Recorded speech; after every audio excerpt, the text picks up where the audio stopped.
This wasn't the first time life had thrown a curveball at me. At the age of 17, I was diagnosed with a potentially deadly illness. It's an illness that inhabits our most powerful organ, ultimately controlling our thoughts, our emotions, our sense of self. It's called major depressive disorder, or depression. Depression, a potentially deadly illness, whatever I hear some of you saying. Well, research tells us that depression is one of the biggest risk factors, if not the biggest risk factors for suicide. Globally, 800,000 people die by suicide every year. That is one death every 40 seconds. I'm about 3 minutes into my talk, and what this means is that since I started speaking, 4 people somewhere in the world have died by suicide. Scary, isn't it? I'm often asked what a depressive episode feels like. You see, the strange thing is that depression leaves you numb, almost unable to feel. The only feeling you're left with is fear. This perpetual anxiety that something is going to go horribly wrong any second, even if rational reasoning or your husband tells you it won't. But you see, as much as living in fear can become a habit, so can challenging and overcoming that fear also become a habit. And so one day I asked myself, what if, instead of allowing fear to control my life, I did something every day that scared me? So I formulated a little plan of action. And basically what I decided was that instead of focusing on the fear, I would focus on what lay beyond the fear, on what I could possibly pursue beyond this fear. You see, in life, our fears prescribe certain pursuits to us, pursuits that feel safe within the confines or the context of this fear. I will explain later. But I decided for myself on certain pursuits, not prescribed by fear. And those 3 pursuits I would like to share with you today, framed as 3 decisions that I made over the course of my life. Decision number 1, pursue experiences, not things. Journalism is not the world's best paying job. Yet this was the road I chose to go down after many years of studying and traveling. Meanwhile, some of my friends working better paying jobs were spending money on designer clothes, nice cars, well-deserved holidays. I felt a niggling of envy, which gradually developed into a fear. A fear that told me I would never be able to afford anything. A fear that I couldn't keep up. You see, the one who dies with the most toys wins, right? My opportunity to challenge and ultimately overcome this fear came when I was assigned to cover news stories across Africa as a journalist. And Africa is the continent I call home. So I remember traveling to South Sudan, where I met and interviewed a former child soldier.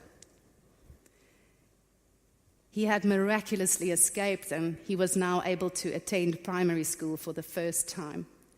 And there he was, sitting in the grade 1 class in the front row, starched white shirt, so proud to be able to learn how to read and write for the first time. But there was a big difference between him and the others in the class. You see, he was 18 years old. Now this and other stories entrusted to me changed me. And by discovering these new worlds were opening up inside of me. And gradually I started to realize that one single experience, one single encounter can add more value to your life than a lifetime spent collecting stuff. So I decided that instead of pursuing the stuff that fear was telling me I needed to collect to be a happy person, I would pursue experiences instead. And while I was at it, I would get rid of a few of the things and stuff cluttering my life anyway. Sell it, recycle it, give it away. This was really scary at first. But you see, you have to let go of what you're holding on to be able to take hold of what lies on the other side. If you can imagine a 2-year-old holding his favorite toy, and you're wanting to give him a new toy, a better one, but he doesn't want to let go of the old toy because he doesn't understand that you're actually trying to give him something that's nicer, that's better than the thing he's clutching. A few years ago, I walked 600 miles along the coast of Spain, alone, carrying only a backpack, a little bit of water. And every now and again, I think back to that experience, because to me, that experience became a symbol of this process of letting go, of the importance of lightening our load. And then I ask myself, what's in my backpack right now? Is there anything I can let go? What is holding me back? Is there anything in your backpack today, right now, that you can let go? It doesn't have to be stuff. It can be a draining friendship or maybe some negative thoughts. Let it go. Because you see, by holding on to what we think has worth, we are depriving ourselves from the opportunity to pursue what is truly valuable, experiences. Decision number 2, pursue friendships, not likes. So loneliness is a very real fear to the depressed mind. But revealing who we truly are to someone else can be even scarier, as it was for me. And so it was only logical that social media would become a refuge, a hiding place, a stage on which I could pretend that my life was perfect, that everything is awesome. However, the one day I just felt so overwhelmed suddenly by all these supposed friends I had on social media, by the access they had to my life and thoughts, and the pressure of keeping up this facade. I realized that online I was living this very visible life, but offline no one really knew what I was going through.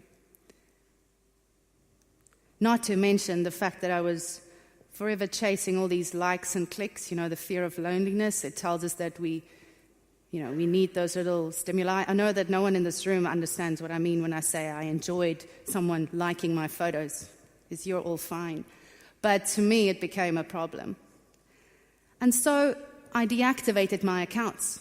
I decided I would pursue my friendships offline instead. So was I afraid that now I wouldn't know what was happening in my friends' lives? Yeah. Was I concerned that maybe some people would forget that I existed at all? Absolutely. And some of them did.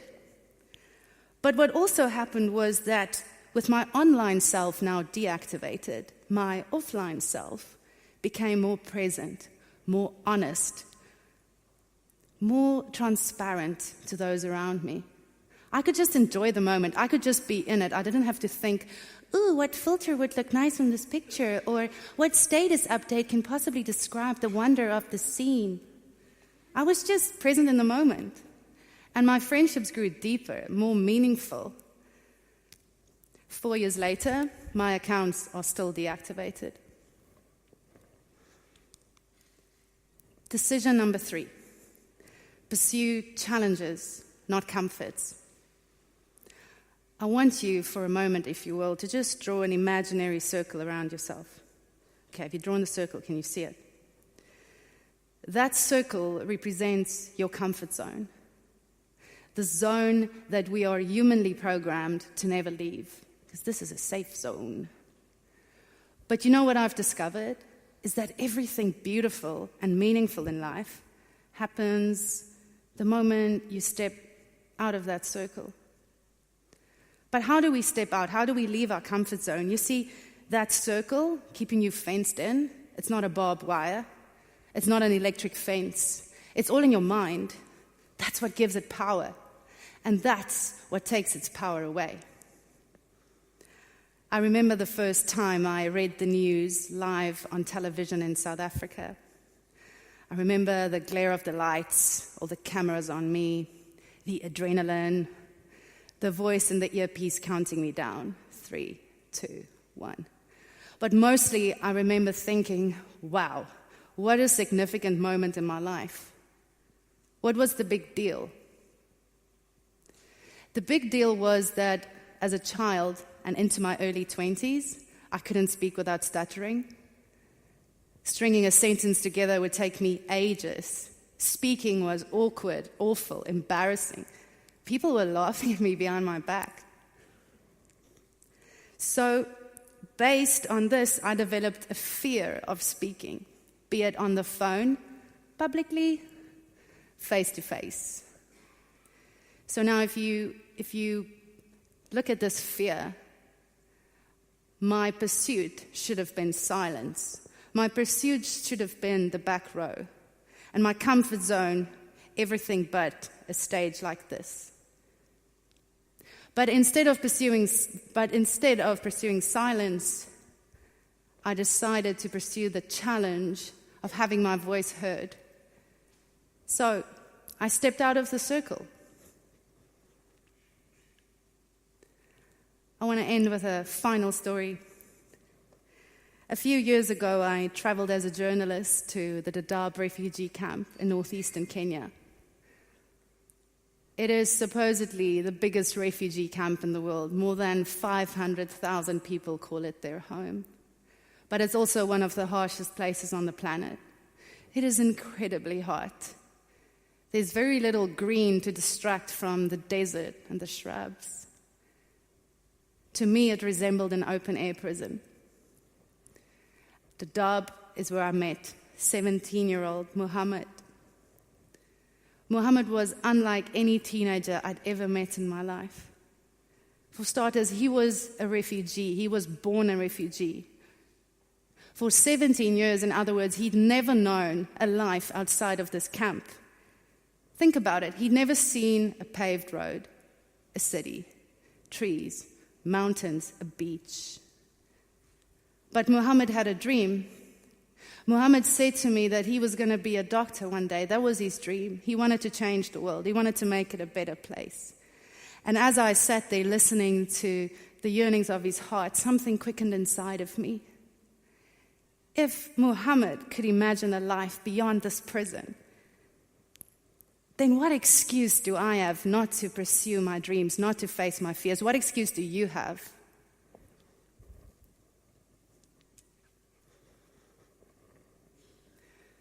So, has doing something scary every day cured me of depression? No. I still fear depressive episodes and the anxiety that suddenly comes out of nowhere. But what scares me more is not living a meaningful life, is not pursuing what lies beyond these fears that keep me up at night sometimes. There's a quote by William Shedd that my mother once wrote in a birthday card to me. It goes, "A ship is safe in harbor, but that's not what ships are for." And that's my challenge to you today. Why don't you push your ship out? Discover what lies beyond your distant horizons. Pursue experiences, not things. Pursue friendships, not likes. Pursue challenges, not comforts. The last thing I wanted to do while I was lying in hospital in Kathmandu was to go back to the mountains. But what scared me more was what would happen if I allowed the accident to break not just my body, but also my spirit. So I got out of bed, packed my bag, put on my boots, and back to the mountains I went. Why not do something today that scares you? Thank you.